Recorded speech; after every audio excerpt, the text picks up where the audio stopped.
Hace muchos años, cuando en este país solamente había 2 canales de televisión y los 2 pertenecían a la misma casa, ocurrió algo en mi vida que la cambió para siempre. Por aquel entonces, y por mucho tiempo, salía por televisión un tipo aparentemente raro que se dedicaba a hablar de cosas raras. Eso suponía inevitablemente un imán para mi atención. Se llamaba Fernando Jiménez del Oso, y en uno de sus programas hizo algo que atrapó todavía más mi interés. Dijo: esto es algo que ustedes pueden experimentar en sus propias casas.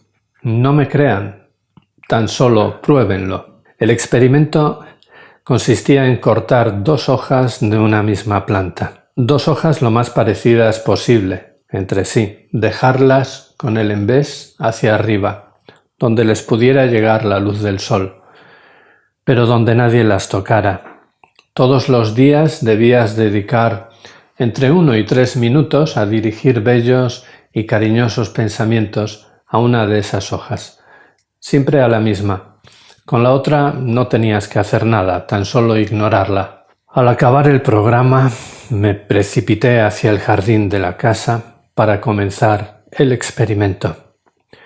Pasaron 3 días y empecé a sorprenderme. Pasaron 5 y sí, ese acontecimiento cambió mi vida. Mi conciencia había entrado en el mundo de la metafísica.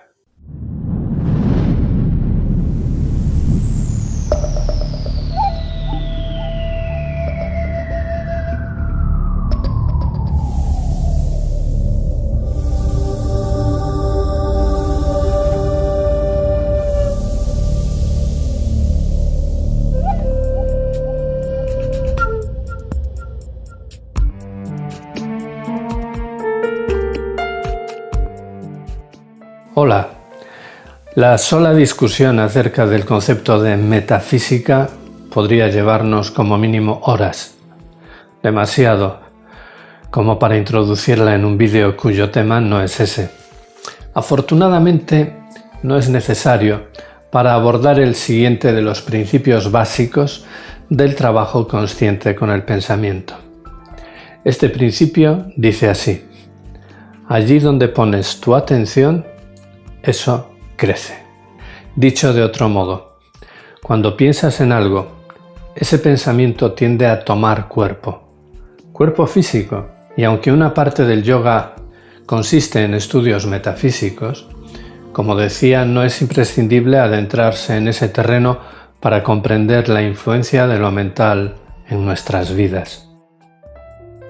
Mira a tu alrededor. Si estás en una ciudad, no importa si dentro de una casa o en el exterior, verás que todo lo que alcanza tu mirada está diseñado por mentes humanas. Antes de que un constructor pusiera en funcionamiento un equipo, antes de que un albañil, un electricista, un tornero fresador o cualquier otro tipo de operador iniciara su labor, alguien, él mismo u otra persona, planificó su trabajo.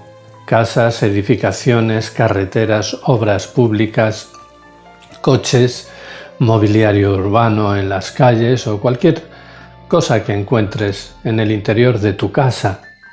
Todo, antes de ser físicamente creado, fue diseñado, pensado. Pero si en vez de una ciudad u otro tipo de población estás en una zona rural, en el campo, en el monte, aunque inicialmente creas que no, también podrías decir lo mismo.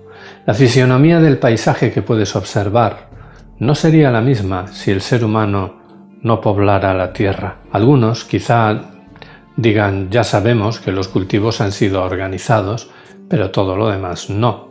Pues sí, todo lo demás también es producto de la mente humana.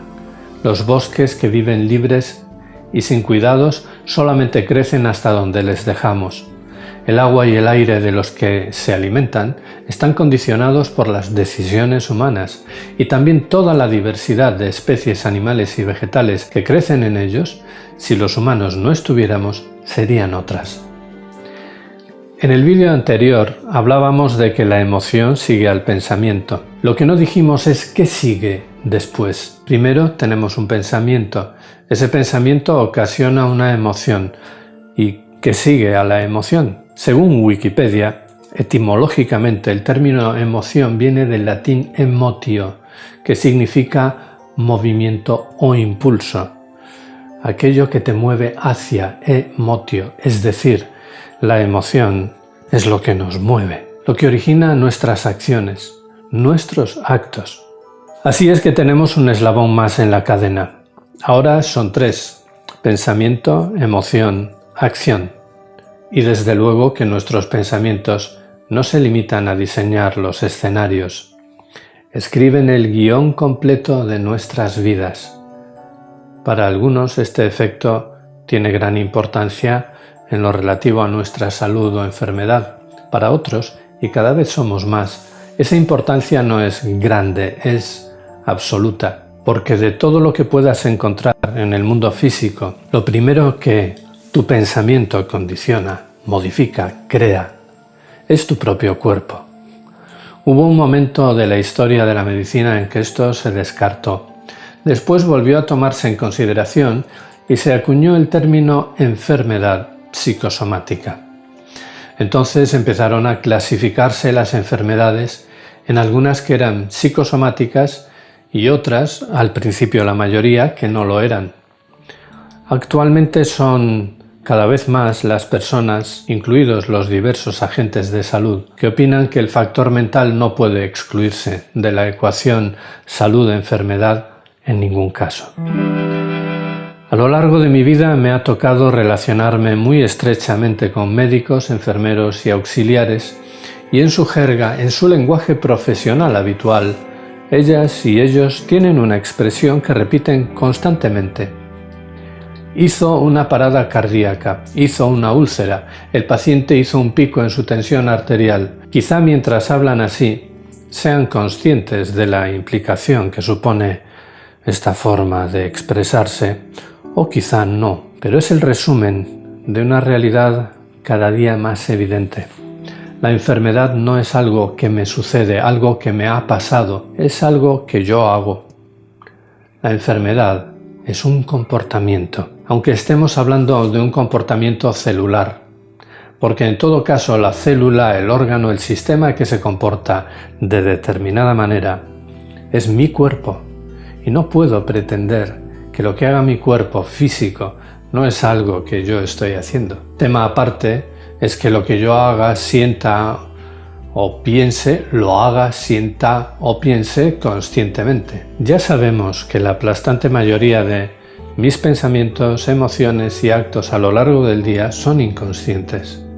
¿Estás diciendo que si yo estoy enfermo es porque quiero? No, no estoy diciendo eso. En tus actos influyen muchos otros factores que no son tu voluntad consciente. Y el pensamiento es mucho más que voluntad. No solo piensas en lo que deseas, de hecho puede ser todo lo contrario. Fíjate en esto. Allí donde pongo mi atención eso crece, pero ¿dónde pongo mi atención? Normalmente no estoy muy atento con respecto a dónde pongo mi atención. Así que ella se va posando aquí y allá como un pajarillo que va cambiando de rama.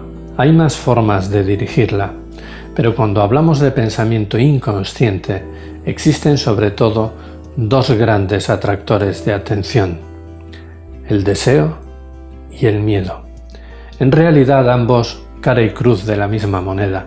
Tu pensamiento se ve constantemente y fuertemente atraído por lo que deseas, pero también en igual medida por aquello a lo que temes. Si aquello donde pongo mi atención lo estoy potenciando y mi atención la pongo en lo que deseo y también en lo que temo, entonces estoy atrayendo a mi vida tanto lo que deseo como lo que temo. Y decíamos que en igual medida, es decir, que también a mi vida atraigo aquello que temo. Esta potenciación se produce de muy diversas maneras, tanto físicas o psicológicas como metafísicas. Y aunque antes hablábamos de salud y enfermedad, esto es referido a todo, no solo a la salud. o la enfermedad. Entonces, ¿cómo puedo hacer para evitar esos pensamientos que atraen lo que no deseo, que atraen lo que temo? Bueno, sería bastante interesante evitar ambos, no solo los pensamientos acerca de lo que temo, sino también acerca de lo que deseo, siempre y cuando estemos hablando de deseos del ego. ¿Nunca has oído ese aforismo que dice: ten cuidado con lo que deseas porque podrías conseguirlo? Muy a menudo deseamos cosas que realmente no nos convienen en absoluto, y distinguir un deseo egoico de una sencilla orientación que tu alma elige desde su sabiduría natural a veces está claro y a veces no es tan fácil, pero es un aprendizaje necesario. ¿Cómo puedo evitar un pensamiento? La primera norma, y es la primerísima para poder evitar un pensamiento, es no evitarlo, no intentarlo siquiera. Justamente por aquello que antes dijimos, lo que temo lo atraigo. Y en esa misma línea voy a citar ahora una frase de mi maestro Soma: eres libre de todo aquello que aceptas o amas, pero eres esclavo o directamente te conviertes en todo aquello que rechazas u odias. Así que lo mejor va a ser que te olvides de los pensamientos que querías evitar y que te centres en los que sí quieres para ti. En aquellos que te parecen convenientes o constructivos, que te ayudan a construir a esa persona nueva que quieres crear en ti. Pero eso ya entra en el área de otro principio, un tercer principio que no es para hoy. Hoy solo quiero que te quedes con esto. Allí donde pongo mi atención, estoy poniendo mi pensamiento. Aquello en lo que pongo mi pensamiento crece.